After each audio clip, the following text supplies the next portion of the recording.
Treaty manager Tommy Barrett. Tommy, Derby delight tonight. 3 good goals, 3 good points, up to 4th. It looks a hell of a lot brighter.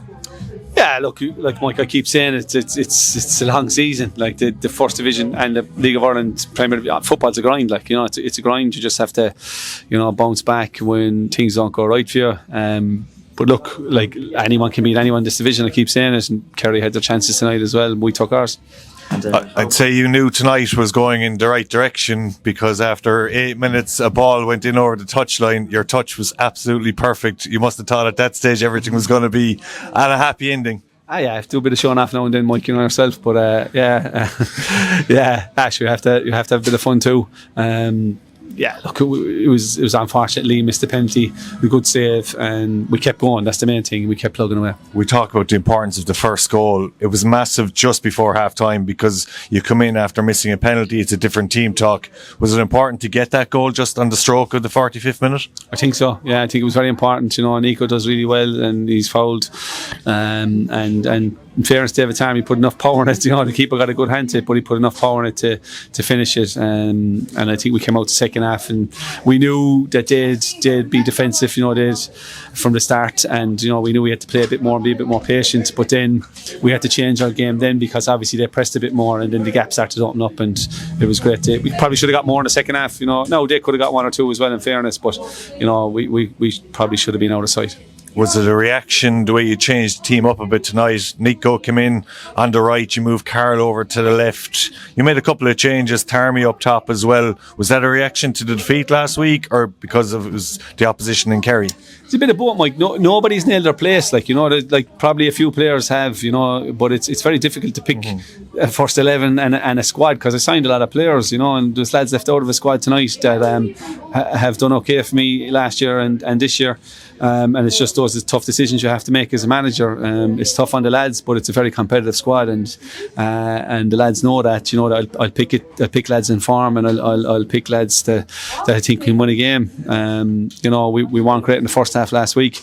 But in saying that, and I know I haven't been interviewed about the game, but you know, we had the better chances in the game, you know, and I don't think it was a penalty, to be fair, last week, and it changed the game. They didn't look like scoring the second half. They were better than us in the first half, but we got to take our chances, and we took our chances tonight. Kerry didn't. You mentioned Nico Kozlowski late last season, and the amount of games that he had played that people mightn't have realised. He's got in tonight, he scored a goal.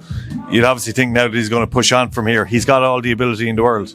Absolutely. You know, Nico is a really good player, and that's why we kept him on. He's come back this year. We're still building an engine in Nico. You know, he's come back this year and he's working harder off the ball. He's really tricky in the final thirds. You know, I told him last week he was going to play it. You know, so he's the type of young lad that, you know, we want to develop for the future. But it takes time. Like, he played, I think it was 16 games last year or something. So, you know, that's a lot of games. Like Robbie Lynch is 18. He's played 40 odd games. You know, I give young players a chance. I always have, if they're good enough to play, and Nico certainly is good enough. You know, we always have bright hopes. And he has to wait for his chance. A bit of that is we have a lot of attacking players, and the conditions don't really suit Nico. You know, in like UCD up in Longford, really poor pitches. This pitch is in really good nick at the moment. Sorry, UC is poor at the moment. Longford isn't too bad, but it wasn't great. And you know, conditions, wind and rain, doesn't suit Nico. You know, he's more of a proper little footballer around the box, and when he gets at lads, he gets at them, and that engine is coming. You know, he lasted 60 minutes tonight. He wouldn't have lasted that last year. You looked then at Tommy, the third goal, you were licking your lips, because you get on Yo-Yo Maddy, you get on Tripp, you were able to make the changes, but they did superbly in the last half hour, because you could have hit him for 5 in the end. We could have, yeah. Ben Lee does really well for Tripp's goal. I mean, we've been working on Tripp during the week, and we're just working on that first time finish, because just needs to have that bit of composure. Like, I know people are giving out that I'm playing him out wide left, but he wants to play out there. He prefers out the left. You know, he'll do a job for me up front, but he actually prefers out the left, and he's probably better out there, you know, in fairness to him, because you can see he's an athlete and he can get up and down that wing. Yo-Yo, I thought, did really well when he came on. He was unlucky not to score. He just needs to get a goal now, you know, and he'll get that in the coming weeks. And rumour has it they stayed behind on their own backs for extra training the other night for some shooting practice. Both Yo-Yo and Trip confirmed and scoring. So it was obviously a half hour well spent after training. Yeah, look, the boys always stay out back like a lot of the time, but I took on myself during the week in you know the attackers, and we had a bit of a down week, and we were doing a lot around finishing because we felt we hadn't scored in a few weeks. So you know, and obviously Kehlan and Mike took to defenders and the midfielders. So you know, sometimes we go on units, and this week we spent a lot on the attackers and one touch finishing. But look, it worked out tonight, but you know, hopefully we have to keep doing that, and just that bit of composure and game management. We spoke to lads about that we're missing at the moment still, but that'll come. They're still forming as a group. They're great lads, you know. I keep saying that they work their socks off, but it's just that bit of composure, and we're missing. I thought you know, you look at Owen there tonight, and he's a natural six, and you can see that as well.